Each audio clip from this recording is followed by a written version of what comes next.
This is MTG Burgeoning, and in this video we are going to update and upgrade our Zaxara the Exemplary EDH deck.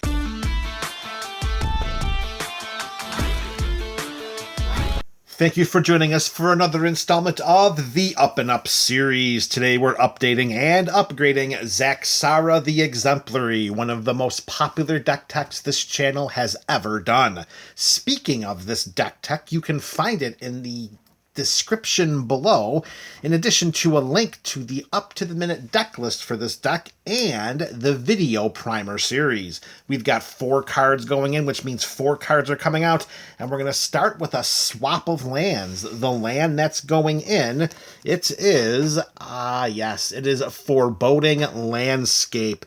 This is one of the cycle of MH3 lands that's going to act as a somewhat watered-down version of a fetch land, but a much better version of Terramorphic Expanse and Evolving Wilds. So here we have a land that can tap for a colorless mana, or we can tap it and sacrifice it to search our library for a basic swamp, forest, or island, and put it onto the battlefield tapped, and then of course we shuffle our library. That suits us just fine. We're in those colors. This is a Sultai deck, so we don't need to we don't need to rely on something that's specific, that's just something that's more general, that just says basic land. We can just search for one of those 3 basic lands. Even better, at the time that we draw this, if we don't need to put the land in play, because this is a very mana-driven deck, we have a lot of ways to generate a lot of mana here, we can just cycle it away for one of each of our Sultai colors and draw a card. This is going to help to fix our mana, not that we need that much help too, because we have so much mana acceleration and ramp already, of which we will talk about more later in this video. Alright, with Foreboding Landscape going in, one land is coming out, and that land is Rogue's Passage. This taps for a colorless as well. We can pay 4 generic mana and tap this to have target creature... I wanted to say target creature is unblockable, but that's not the way the card is worded. We can pay for it, tap this, and target creature can't be blocked this turn.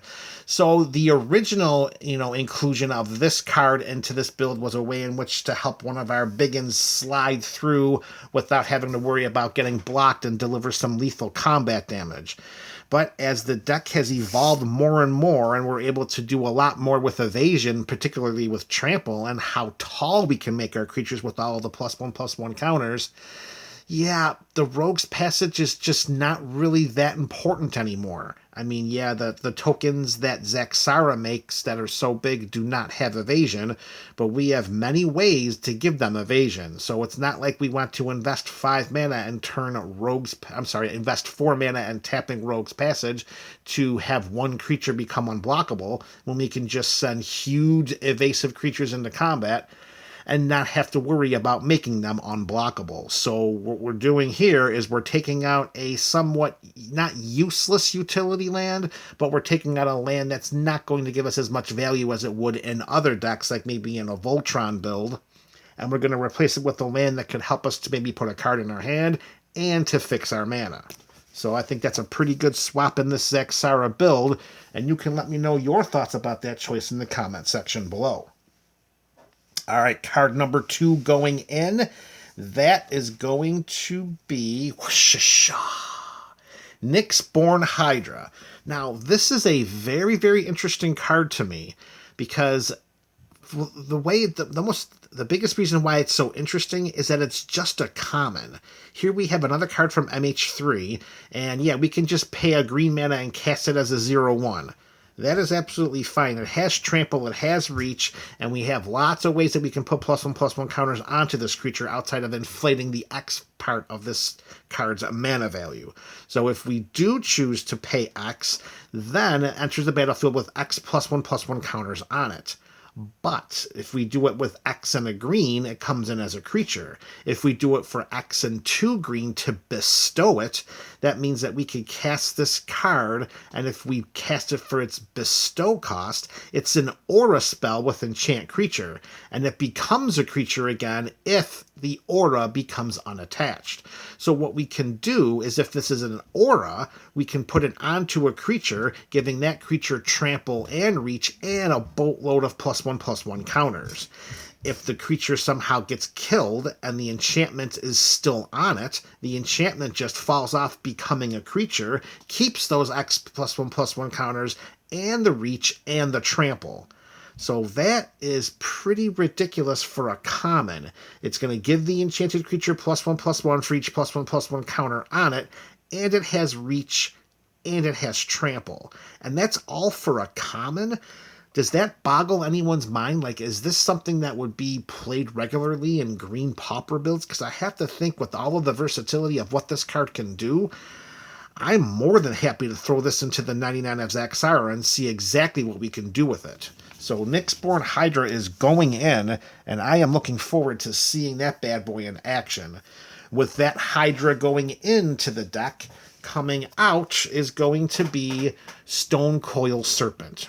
So here we have an X spell, which, you know, is why it's in here because of Zaxara, but this X spell is being replaced by an X spell, so we're not really losing too much there. So Zaxara has reach. I'm sorry, not Zaxara. So Stonecoil Serpent has reach. It has trample. And it's the exact same two keywords that the Nyxborn Hydra has. It does not have protection from multicolored. That's what Stonecoil Serpent has over Nyxborn Hydra. It also enters the battlefield with X+1/+1 counters on it. So, comparatively speaking, the Nyxborn Hydra has a lot more versatility than the Stonecoil Serpent. The protection from multicolored, that might be missed. I mean, there's a lot of love for multicolored builds out there, and the fact that it has reach means that it could block any flyers that are multicolored and any ground dwellers that are multicolored as well. My thought process here is, in a token build that can generate a seriously wide army that's also tall, I don't think we're going to miss the protection of one multicolored protection creature that is what Stonecoil Serpent is. And I think more often than not, I think we're going to want to be a little more proactive than reactive, and putting in the Nyxborn Hydra to be more proactive, replacing the reactiveness of the Stonecoil Serpent, you know, usually being held back as a blocker. I think that will suit the aggressiveness of the Zaxara deck a bit better. So Nyxborn Hydra in, Stonecoil Serpent out. All right, halfway through our changes for today. Card number 3 going into Zaxara. It is Fangs of Colonia. So here we have a sorcery for 1 and a green. We put a +1/+1 counter on target creature we control, then double the number of +1/+1 counters on each creature that had a +1/+1 counter put on it this way. All right, so if we target just one of our creatures, we're going to make it a biggin, even more so than it already is. However, we still have a block of text to go through, and that is the reason why it's being slam dunked into the 99 of this build. We can overload this spell for 4 and 2 green mana, which means instead of putting a +1/+1 counter on target creature we control, we put a +1/+1 counter on each creature we control, then double the number of +1/+1 counters on each creature that had a +1/+1 counter put on it this way. If we have wide-scale evasion in the form of trample, this is a game-ending card. There are going to be very few sides of our opponent's battlefields that are going to be able to contend with such a massive, wide, and tall army of trample-y creatures getting turned sideways after this is overloaded, making them even bigger. So Fangs of Colonia, again, at just an uncommon, is going into the 99 of this deck, and we are going to consider that a win condition.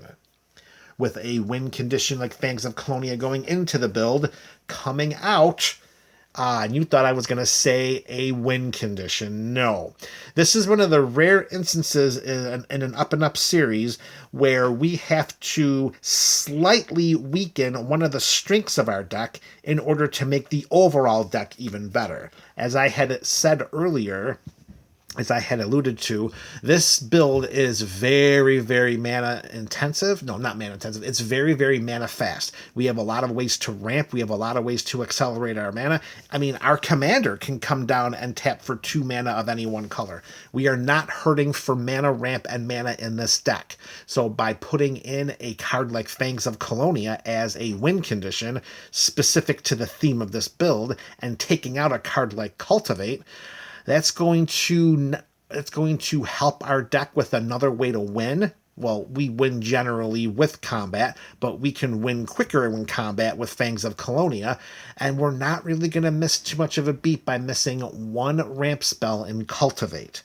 So the theory here, my thought process is put in another win condition outside of the biggins that you create on your side of the battlefield, and just replace it. And then replace one of many, many different ways in which we can ramp in this deck, and I don't think this deck will miss a beat.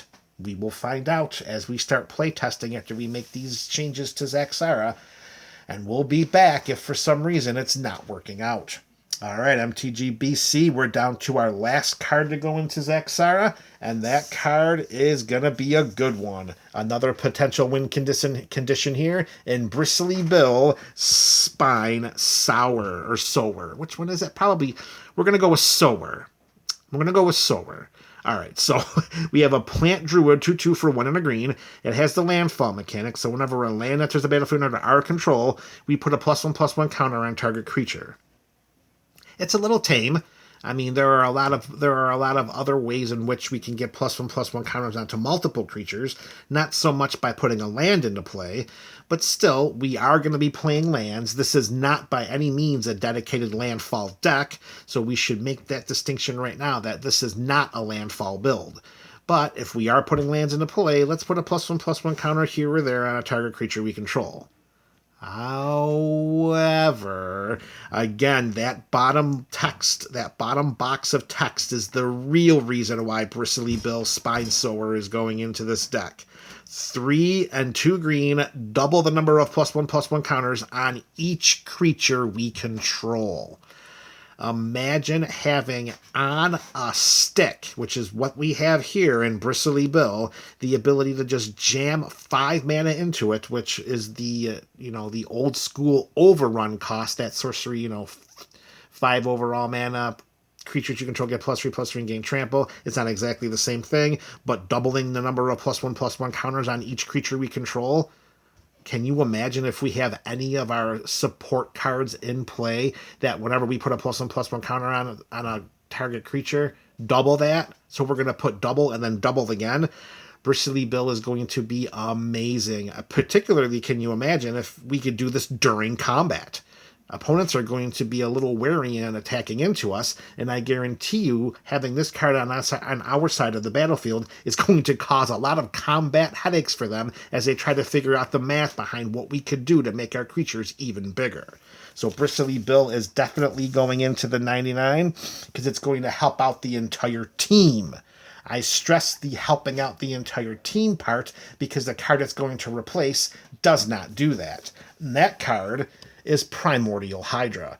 It's a Hydra, it's an X spell, so we are slightly weakening our suite of X spells because we're taking one out in place of Bristly Bill. But this Hydra, it kind of just does its own thing. It doesn't help out the team very much. X, 2 green, and at the beginning, it comes into play with X +1/+1 counters. At the beginning of our upkeep, we double the number of +1/+1 counters on Primordial Hydra, and it has trample as long as it has 10 or more +1/+1 counters on it. So here we're taking here we're taking the practicality of we have a creature here that automatically doubles its counters at the beginning of our upkeep, but it just keeps to itself. It's its own entity. It does its own thing.